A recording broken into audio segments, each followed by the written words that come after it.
Asante sana na asante kwa mada nzuri inayolenga kuleta ufahamu mkubwa kwa jamii kuhusu maslahi ya watu binafsi na maslahi ya watu binafsi au vyama na maslahi ya umma.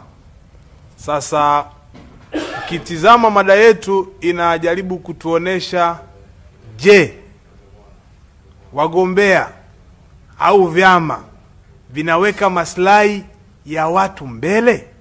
Manake vyama vinatengeneza ajenda zinazoweza kuwasaidia watu, na vyama vinatengeneza wagombea wanaoweza kuzibeba ajenda zao vizuri, na wagombea wanaokwenda kwa umma wanazo ajenda kwa ajili ya umma au kwa ajili ya watu binafsi au wao wenyewe binafsi.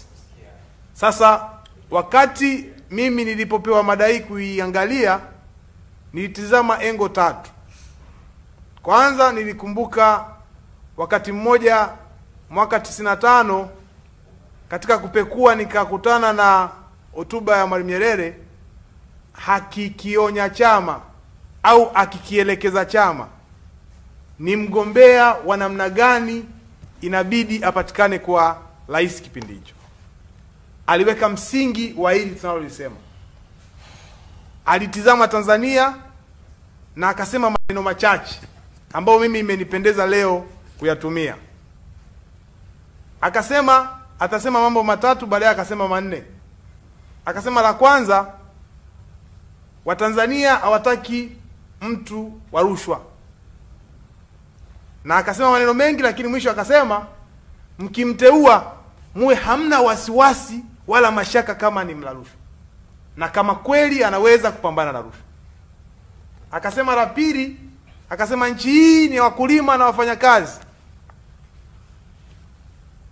Watanzania wanataka mtu atakaye kuja kuwasaidia hawa maskini wakulima na wafanyakazi. Na akasema taifa hili bado si la matajiri. Hayo mawili nikaona yana msingi leo. Toka mwaka 95 bado Watanzania wana vipaumbele vyao.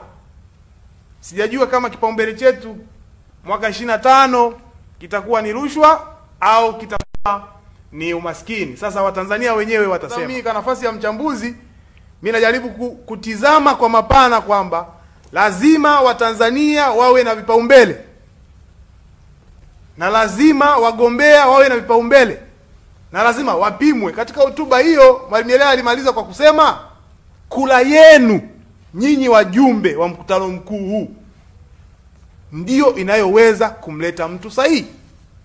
Kumbe maslahi ya watu, maslahi ya umma bado ina nguvu. Umma yenyewe ndio ina nguvu.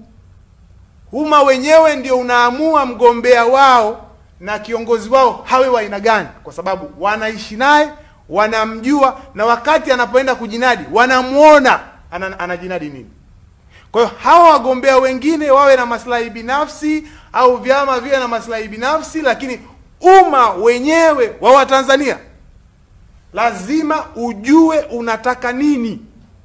Mahitaji yetu ya kisiasa ya sasa, mahitaji yetu ya kiuchumi ya sasa inahitaji watu wa namna gani wa kuweza kutafsiri matatizo yao na kuyatafutia suluhu. Kipi kinatangulia pengine kati ya maslahi na vipaumbele vya wananchi?